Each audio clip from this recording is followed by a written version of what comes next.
जैसे राजा के नष्ट होने पर संपूर्ण सेना बंदी बना ली जाती है, ऐसे ही शरीर का राजा है ब्रह्मचर्य वीर। इसके नष्ट होने पर हर इंद्रिय, हर नस नाड़ी पराजित हो जाती है। मस्तिष्क में बिजली की तरह इसका प्रभाव पड़ता है ब्रह्मचर्य नाश का, तो एकदम क्षीण करता चला जाता है। मस्तिष्क कमजोर होते ही आंखों की ज्योति लड़खड़ा जाती है। ऐसे देखो, किसी भी कार्य में मन न लगना, पड़े रहने की इच्छा होना, थोड़ी मेहनत करने पर हाफते रहना, आगे क्या करना इसे विचार करने की शक्ति नष्ट हो जाना, और अंत में इसका परिणाम महापाप नरक मिलता है। ऐसा थोड़ी है कि आप सोचो कि मेरा शरीर मैं जो चाहूं कर लूं। नहीं नहीं, आपको दिया गया ये भागवती का, आपको प्रभु की तरफ से मिला है। बहुत सावधानी की जरूरत। एक भीषण महामारी की तरह फैला हुआ रोग है जिसे हस्त क्रिया कहते हैं, अंग्रेजी में जिसे मास्टरबेशन कहते हैं। इससे बालकों से लेकर के बड़े तक का यह संहार कर रहा है महामारी। कौन सी महामारी? यह हस्त मैथुन, यह हस्त क्रिया। इससे बढ़कर नाशकारी कोई रोग नहीं है। बहुत ध्यान देने योग्य बातें हैं। आज शर्माया जाता है बातें अपने बच्चों से पूछने में या अपने शिष्यों को उपदेश देने का यही समय नहीं है। उपासना की नींव तो मजबूत होनी चाहिए, तब तो उपासना का मैल खड़ा है। कैसी बातें क्रियाएं कर रहे हो, तुम्हें शर्म नहीं आ रही? गंदे आचरणों में उतर रहे, शर्म नहीं आ रही? और उनका निवारण कैसे होना है, इस बात के सुनने और बोलने में तुम्हें शर्म आ रही? कैसी मूर्खता छा रही है? ये कराल काल के पंजे में फंसा करके जीवित रहने पर भी मुर्दे के समान कर देता है। ये बड़ा दुर्भाग्य हो रहा है कि आज हमारी समाज इससे पीड़ित होती चली जा रही है। हितधाम में सायंकाल के समय कुछ समय चर्चा होती थी, तो जो पुराने हैं उनको याद होगा, 70-75 वर्ष के उन्होंने माइक में कहा था कि पूर्व बचपन की अभ्यास आज तक नहीं छूट पा रही, मुझे बचा लो। बड़ा आश्चर्य हुआ था कि इतना समय जब इस ब्रह्मचर्य के विषय में चर्चा हुई, उन्होंने सुना, तो वो चूंकि कहीं ना कहीं पवित्रता हृदय में थी, तो बोल पड़े माइक में खड़े होके कि इतनी आयु है पर मैं ऐसी गलती आज भी करता हूं, अब मुझे बचा लो। इस महारोग का आना सहज है, पर इससे पिंड छुड़ा लेना बहुत ही कठिन है। किसी डॉक्टर की ना किसी दवा की कोई सामर्थ्य नहीं इसको छुड़ा सके। बहुत गौर से सुनना। और प्रायः इसको बहुत हल्के में लेकर के अपने जीवन को नष्ट किया जा रहा है। यह सबसे बड़ी क्रूरता अपने साथ तुम कर रहे हो यदि हस्त क्रिया के द्वारा अपनी जीवनी शक्ति को नष्ट कर रहे हो। आपकी नस नाड़ियों से जीवनी शक्ति निचुड़ रही है, यह तुम्हारा नाश कर देगी। इस क्रिया से जितनी हानि उठानी पड़ती है वो हम वर्णन नहीं कर सकते। ये अनिष्टकारी क्रिया खिलवाड़ में सीख जाते हैं बच्चे।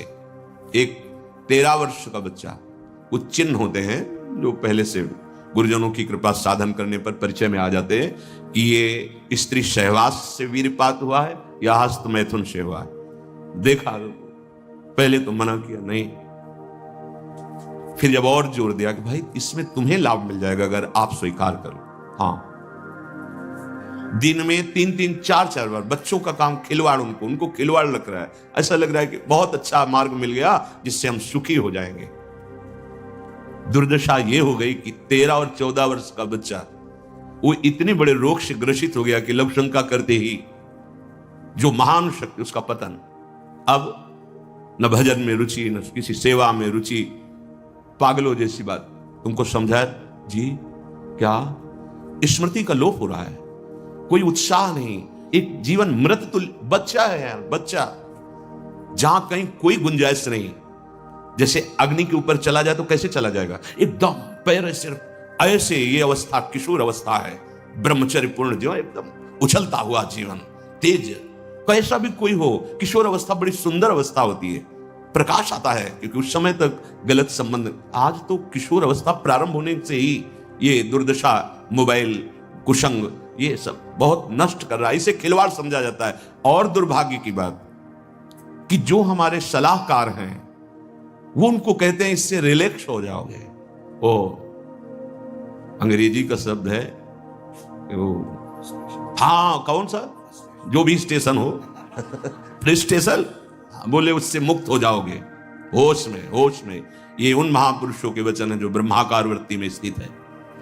जैसे किसी लकड़ी में घुन लग जाता है और वो खोखली हो जाती है, ऐसे ही शरीर जर्जर हो जाता है। बहुत बहुत सावधानी की जरूरत है। ये मतलब इस हस्त क्रिया के द्वारा आगे चल करके वो नितांत नपुंसकता को प्राप्त हो जाता है। नशों में ऐसा दौर्बल्य, ऐसी कमजोरी आ जाती है कि सहवास के लिए सोचा मात्र खत्म हो गया जी। सहवास की योग्यता खत्म हो जाती, गृहस्थ मार्ग में चलने लायक नहीं रहता, संतान उत्पन्न करने की सामर्थ्य नहीं रहती। बहुत सावधानी की जरूरत है। इसे खिलवाड़ मत समझो। किसी भी औषधि में, किसी भी डॉक्टर में कोई भी ऐसा उपाय नहीं है जो इसे छोड़ सके। आपकी स्वीकृति ही एकमात्र है, सत्संग ही एकमात्र है, भगवत चिंतन, भगवत कृपा ही एकमात्र उपाय है कि इस महान रोग से, और ये वायरल की तरह फैल रहा है, जैसे कोरोना वायरल नहीं था ऐसे फैल रहा है। छोटे छोटे बच्चे जो अभी जानते भी नहीं, वो इतने से संस्कार पड़ रहा है, अच्छा लग रहा है। अब वो जीवन भर, अगर अभी तो नहीं, अभी सुधर जाए, नहीं जीवन भर नहीं रोक सकता, नहीं रोक सकता। या तो सदगुरु कृपा हो जाए और बहुत शासन हो और वो स्वयं उस शासन को स्वीकार करे तो निकल सकता है, नहीं बड़े बड़े इस महामारी से नहीं निपट सकते। इसके लिए कोई इंजेक्शन नहीं तैयार हुआ अभी तक कि आप जाओ रोग खत्म। ये स्वयं स्वीकृति में बैठा हुआ महामारी है और ये वायरल की तरफ फैल रहा है। नवीन पीढ़ी का सर्वनाश। और कुछ महानुभाव ऐसे हैं कि इसको बता रहे हैं तो नेचुरल है, ये स्वाभाविक है, प्राकृतिक चलता है, ये कोई, अरे तुम सर्वनाश को तुमसे प्राकृतिक बता, स्वाभाविक बता रहे हो? नहीं। बहुत सावधान आप लोग। दुर्भाग्य का निमंत्रण मत दें।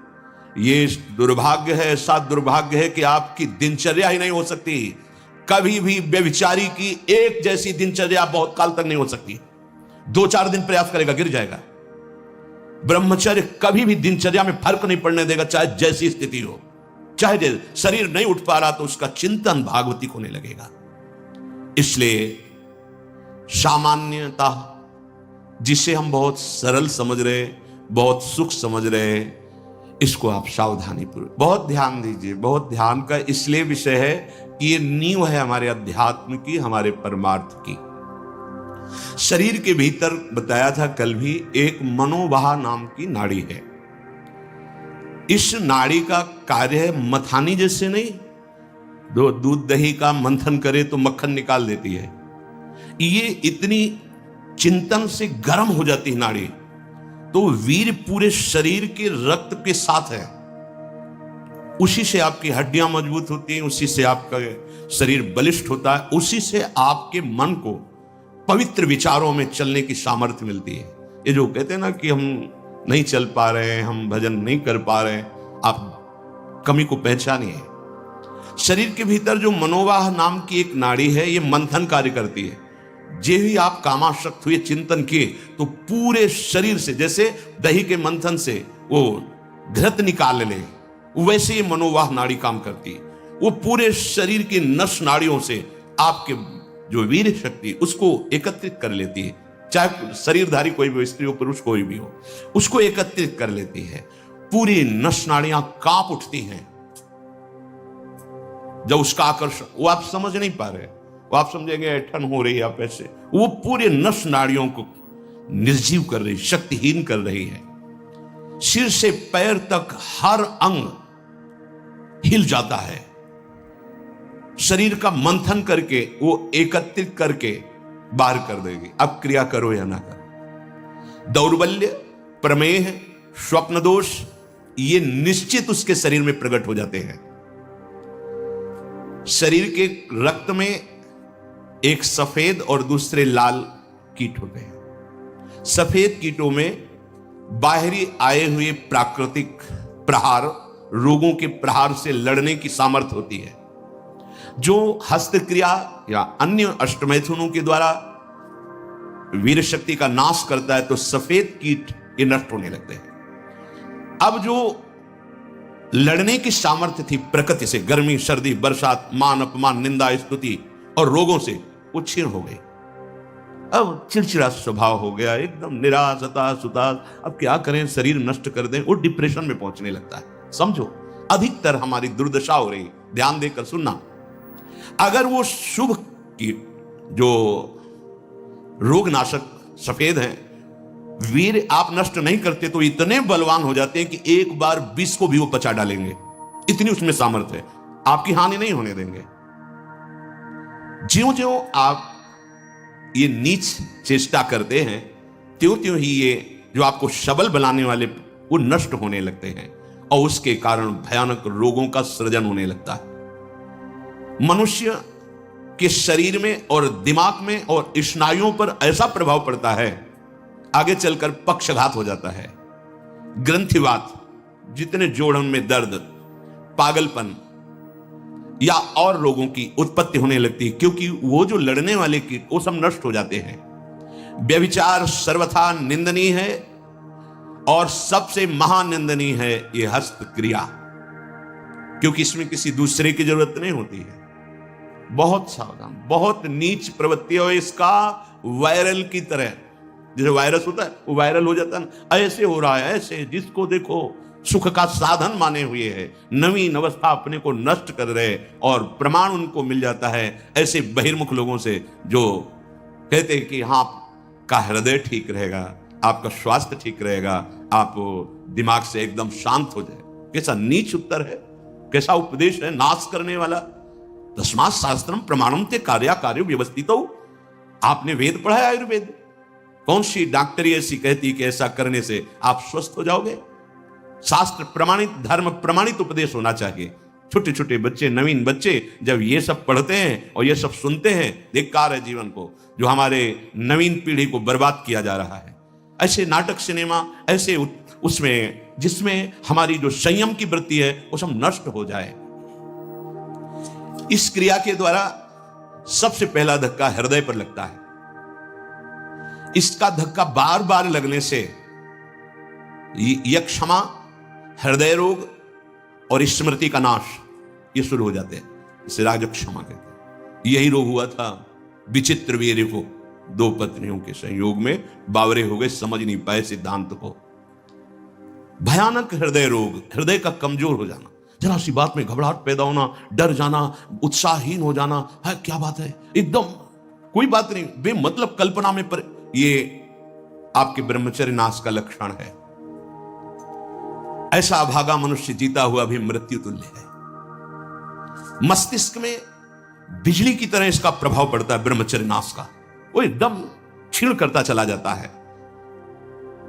याददाश्त नष्ट हो जाना, शरीर में एक अजीब सी पीड़ा होना, खाली खालीपन महसूस होना, सुबुद्धि का पूर्ण रूप से ह्रास हो जाना, प्रतिभा न रह जाना, तेज न रह जाना, उत्साह न रह जाना और पागल सा व्यवहार होना, यह शुरू हो जाता है ब्रह्मचर्य नाश से।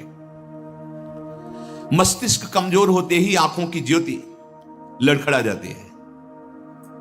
ऐसे देखें, अवस्थागत बात अलग है। अभी ब्रह्मचर्य रह करके आप देखो, ये तो प्राकृतिक नेत्र हैं, आपके दिव्य नेत्र खुल जाएंगे। कान में सुनने की शक्ति, दांत के मसूड़ों का फूल करके दांतों को जो रोकने की शक्ति, शरीर की शक्ति, ये सब नष्ट हो जाती है, क्योंकि ब्रह्मचर्य सबका आधार है। बहुत जल्दी बाल झड़ना, बाल पकना, जैसे राजा के नष्ट होने पर संपूर्ण सेना बंदी बना ली जाती है, ऐसे ही शरीर का राजा है ब्रह्मचर्य वीर। इसके नष्ट होने पर हर इंद्रिय, हर नस नाड़ी पराजित हो जाती है। आंख, नाक, कान, जिह्वा, वाणी, पैर, त्वचा, आंतें और इंद्रियां, ये सब असमर्थ होने लगती है। पाचन शक्ति पर बहुत बुरा प्रभाव पड़ता है। अब ये नाश नहीं तो और क्या, जीते जी नाश है। हस्त क्रिया से संपूर्ण शरीर ढीला, फीका, दुर्बल, कमजोर और रोगों का प्रादुर्भाव होने लगता है। मुख की कांति हीनता बढ़ती चली जाती है। मुख प्रसन्न तन तेज विराजा, कीन्ह से रामचंद्र कर काजा। या चेहरा देखो, वैसा लगता है जैसे सब उड़ गया, कुछ नहीं रह गया, बस केवल सजावट सजावट रह गई है। पवित्रता, जितेंद्रियता, बल, अध्यात्म चिंतन कुछ नहीं, शून्य, बस वही वर्तमान भोगों का चिंतन, कैसे भोगूं, भोगे हुए भोगों का चिंतन। बस आप देख लो अपने हृदय में झांक करके। संपूर्ण जीवन विषयानंद में फंस जाता है। इंद्रिय दुर्बलता के कारण अगर वो गृहस्थ में भी गया तो गृहस्थ में भी अपने धर्म का पालन नहीं कर पाता, क्योंकि उसकी जो शक्ति है वो नष्ट हो चुकी है। संतति सुख से भी हाथ धो बैठता है। फिर जो उसको जलन और शोक होती है, क्योंकि वो जो कर्तव्य करना चाहिए गृहस्थ का वो नहीं कर, उसकी सामर्थ्य नहीं रह गई। अब वो अपनी बात तो बता नहीं सकता किसी से। अब जो अंदर जलन हो रही उसका निराकरण कहीं नहीं है। सावधान हो जाइए, ना वैरागी और ना गृहस्थ कुछ नहीं रह पाओगे यदि ये गंदी बातें आप नहीं त्याग पाए। बोलो ऐसे आदमी की सुख की आशा क्या, और अंत में इसका परिणाम महापाप नरक मिलता है। ऐसा थोड़ी है कि आप सोचो मेरा शरीर मैं जो चाहूं कर लूं। नहीं नहीं, आपको दिया गया ये भागवती का है, आपको प्रभु की तरफ से मिला है। जैसे आपका शरीर है और अभी रिपोर्ट कर दी जाए कि आप अपने शरीर को नष्ट करना चाहते, आपको दंड मिलेगा इस बात का। आप शरीर का सदमार्ग में प्रयोग कीजिए, आप इसका असत मार्ग में आप इसको नष्ट करने का अधिकार नहीं रखते। यहां भी तो फिर भागवतिक विधान में तुम्हारा इतना अधिकार कहां कि तुम इसे मनमानी नष्ट कर दो। दुर्बल चित्त हो जाता है, संयम बिल्कुल नहीं रहता। जब कभी उसको इसका दोष अनुभव में आता है सुनने में, तो प्रतिज्ञा करता है, पर ऐसी हजारों प्रतिज्ञाएं वो रोज करता है, रोज तोड़ता है। क्यों? क्योंकि वो बल ही नहीं रह गया है। जो इस वासना से पीड़ित है, अगर थोड़ा भी हृदय सात्विक है तो शर्मिंदा रहता है। उसकी अजीब स्थिति अंदर रहती है, खुलकर किसी से बात नहीं कर सकता, आंख मिलाकर बात नहीं। और जो मलिन हृदय का होता है वो इतना अकड़ करके इतना राक्षसी प्रवृत्ति का हो जाता है, बिल्कुल ढीठ। ये दो वृत्तियां आती हैं जो ब्रह्मचर्यहीनता होती, यह तो इतनी शर्मिंदगी, थोड़ा सा भी हृदय अगर सात्विक है वो ग्लानि, और यह भी इतनी दुष्टता। जो आनंद में हसमुख होना चाहिए वो उदास, एकदम तेजहीन। उसकी सूरत देखने पर लगता है रोने वाला ही है। स्वभाव में रुक्षता होती है, चिड़चिड़ापन, क्रोधी, निस्तेज। आंखें अंदर धंसने लगती, यहां खालीपन होने लगता है, एक खालीपन, एक काला सा चिन्ह। बहुत बहुत सावधान। ये इतना भयानक रोग है कि जवानी में भी वृद्धावस्था के लक्षण प्रकट होने लगते हैं। किसी भी कार्य में मन न लगना, पड़े रहने की इच्छा होना, थोड़ी मेहनत करने पर हाफते रहना, आगे क्या करना ऐसे विचार करने की शक्ति नष्ट हो जाना, बहुत जल्दी क्रोध आकर के आवेश में कुछ ऐसे वचन बोलना, क्रियाएं करना। देखो ना, सुनने को मिलता, माता पिता को पीटा, ऐसा किया, वैसा। कुचिंताओं की बाढ़ आ जाती है, कुचिंताओं की। उसके हृदय में एक भय, एक जलन, एक घबराहट बनी ही रहती है। थोड़ी सी बात उसको पहाड़ जैसी मालूम होती है, विचार के द्वारा काट नहीं पाता है। बार बार झूठ बोलना उसका स्वभाव बन जाता है। बार बार भूख लगना या जठराग्नि का मंद पड़ जाना, ये दो दोष होते हैं। अन्न ना पचना या तो बार बार ऐसा लगना कि खाऊं। और मलबद्धता आते, जब वीर शक्तिहीन हो जाती है तो मल को पकड़ने लगती है, उनमें सामर्थ्य नहीं रह जाती पचाने की या मल निकालने की, तो कब्जियत बनी रहती है। नींद का या तो नाना और या आना तो कुंभकर्ण जैसे सोना पड़े हैं ऐसे दो। उठते समय निरुत्साह, आलस्य, आंखों को बहुत भारीपन होना, नहीं खुलने देना। ऐसा जब आप संयम से चलेंगे ना, घड़ी की अलार्म की जरूरत नहीं होती, एक समय में नेत्र खुले, ऐसा नहीं ऐसे नहीं, एक दिव्यता आती है। अभी आप उधर कदम सही ढंग से नहीं रख रहे, इसलिए है अलार्म बजते रहते हैं।